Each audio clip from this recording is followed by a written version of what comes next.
Magandang araw mga ka-tracker, welcome sa ating YouTube channel vlog. For today's video, ipakita ko lang sa inyo itong i-release ngayong araw. Ito po ay Japan Surplus truck, fully reconditioned, Isuzu Alp NKR drop side body na singkit or old model. Ito po ay may makina na 4HF1. Silipin po natin para magkaroon kayo ng idea. Itong i-release namin ngayong araw. So ito daw mga ka-tracker, ang presyo daw nito 800,000 pesos. Itong unit na to binili ng kliyente. Silipin natin para makita nyo kung anong itsura ng 800,000 pesos na Japan Surplus truck, recondition. Ayan, Isuzu Alp NKR drop side.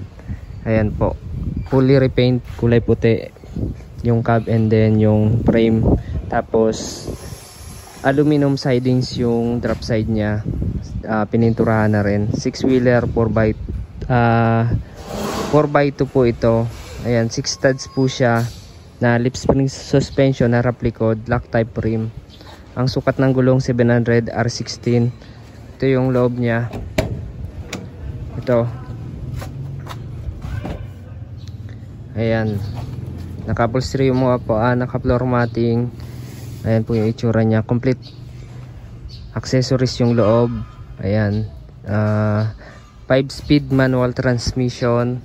Ayan, manual riser, window riser. Ayan po yung itsura nya. Ang makina nito ay 4HF1 mechanical engine. Makakapal yung gulong nya. Ang gross weight capacity 4,200, net capacity naman na 2,103 passenger kasama na driver.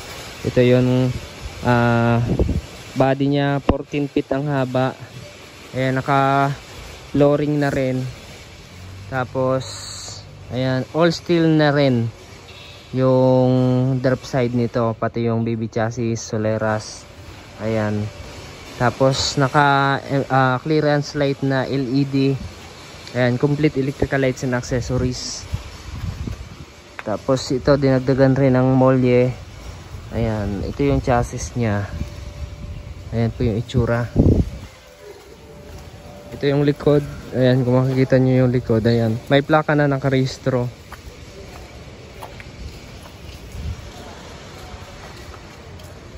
Yung reserba makapal din.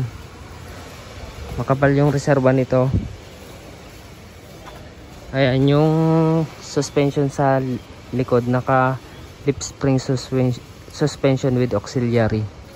Tapos standard toolbox, brand new battery na rin. Ayan, ito yung loob. Ay, naka-on. Ayan, old model talaga ito mga ka-tracker. Ito mechanical engine. Ayan, mechanical engine. Pang probinsya po, walang problema. Hindi kayo problema kapag nagka problema yung makina, madaling ayusin. Ayan, sa maintenance madali lang gawin. Ayan, marami nakakaalam na mekaniko. Ayan po yung itsura nyo. Ayan, dito po kami matatagpuan sa Calipil Marketing Corporation. Ayan, Barangay Mambugdos, Bacoor, Cavite. Ayan, Calipil Marketing Corporation po yung kumpanya namin ang nagbebenta ng Japan Surplus truck. Kung naghahanap po kayo ng truck, dito lang po, marami po kami available. Pumunta lamang po kayo dito, mag-walk-in. Ayan, bukas ng Monday to Saturday 8 AM to 5 PM, or mag-message sa aking FB page, Tracker Moto PH. Ayan, pakipalo na rin ang ating FB page. Ayan, kung nagustuhan nyo itong video na to, paki-like, share, and mag-subscribe na. Maraming salamat. Ayan, ito mga ka-tracker, may warranty yan. Ayan, lahat ng system na check, tinest drive din namin yan para na malaman namin kung nasa roadworthy standard. Ayan, at i-deliver na ngayong araw. Maraming salamat. God bless. Bye bye.